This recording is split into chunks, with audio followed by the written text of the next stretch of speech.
Gospel Village friends, we have figured out how to make a mail merge, and so I made a couple templates for you guys so you can spend your time more effectively helping children instead of writing on envelopes, and I hope this helps. So I've made two templates for you. One is called 5160 address label template. This is the document file that will print out, and the reason it's called 5160, that is the kind of most popular stick-on labels that you can buy from Walmart or Office Max or wherever. That's the one that it defaults to, so we just went with the default one because it's easiest. And then over here, it's called Address Example Template, and this is the Excel spreadsheet that you would use as the database to merge from. Now, to use these files, this one, when I open it up in a second, I show you, this one you can actually type in your stuff and save it as Gospel Village, save it as.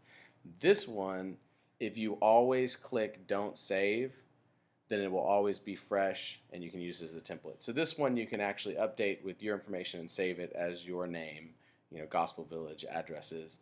This one, don't save it. That sounds weird, but if you don't save it, it'll always revert to a fresh, clean, template to merge your recently updated addresses. So that's how that works. So let's take a look at what we've got. If you open up the addresses one, it's very simple. First name, last name, address, city, state, zip, and you just fill in some information. As you can see, I kind of put some nonsense information in here just to make sure that it was working. So again, take this file, put in your real addresses, your real names, save it as Gospel Village, whatever you're going to save it as, and then put it somewhere where you can remember where it is. And then you can keep updating this as you go along, and every time you do a mail merge, as long as you go look for the file, it'll update those things. So let's close that. It doesn't have to be open. So now we're going to open this one. Now there's all these random dialog boxes that'll pop up, and just click yes. When I was trying to make the video the first time, because this is take two, I had changed the name of this, so it wanted me to go find it. So with the first time you open this, it's going to ask you, where's this? And so you just have to go through the little folder, wherever you put it, your desktop or My Documents, or wherever it is. It's going to ask you to do that. So do that first. Go find it. Remember where you put it and go find it. After that, you just go through probably something like this. Oh, okay, where is it? Then I find file, and I go, mine's on the desktop. So it's making me do it again. So I just found the file. So now it goes, oh, okay. And it says, do you want to do this? Yeah, I want to do that. Is it on sheet one? Yeah, it's on sheet one. It just makes you go through these ridiculous dialog boxes. So I'm going to close this because that may not be open. Okay, so what we have here is the populated list formatted for the labels. And I went ahead and see it says the same names. First name, last name, address, city, state, zip. So that's what it's going to look for that in the Excel spreadsheet. And I went ahead and formatted it too. So the name's in bold, everything's centered, and it just looks nice. And so that's what I was meaning. When you click here, oh, whoops. Oh, it's going to make me do this all over again. Well, there's good practice. Open, yes, yes, it's there. Okay, when it does that, it'll ask you whether you want to save it or not. Say no. Okay, so go to up here. It may say something about mail merge. It depends on which version of Word you have. And I'm on a Mac, so it might look a little bit different too. But somewhere up here it might have it. Mine is under Tools. So look for anything that says mail merge, envelopes, labels. This is what you're looking for.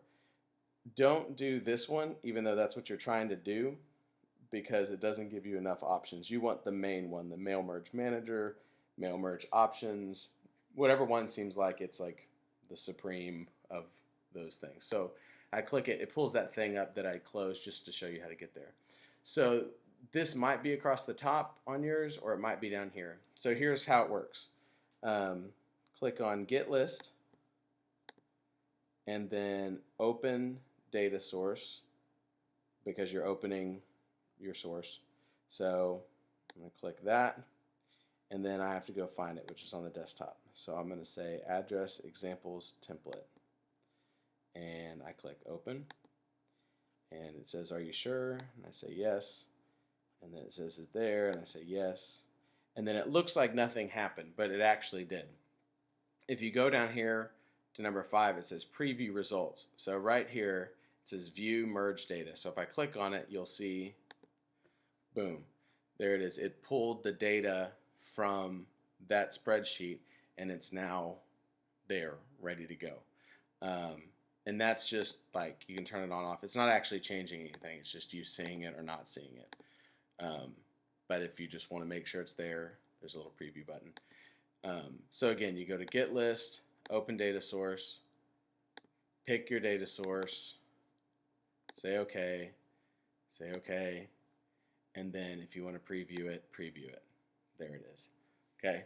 And then when you get done, go to Merge to Printer. You click on it, and it'll say you need 1,000,000 pages. This is only one because I haven't done it, but it'll say however many pages it is, and you click Print, and it starts printing out. And then all you have to do is stick it and label it, or stick it and label it. Stick the labels on it. So I'm going to cancel that for now. If you have a different database and you still have it open, you can go to Get List, Open Data Source, and I'm going to pick a different one. I'm going to pick example number 2 because I made it just to see if it was working. So now I opened a different one. I click OK, I click yes, go through all that. Now if I preview it, you can see it came from a different source and it's in a different format, but it's the same thing. First name, last name, street, city, state, and zip. I just wanted to check to make sure it was pulling from different sources. So you can do this as many times as you want or from as many different sources as you want. And if I do this again, then it'll show it's back to that one. So, and when you get done, you hit print. So once you're done with all of this, here's the part I was saying not to save. So when you get done and you click to close it, it's going to say, do you want to save these changes? Say no.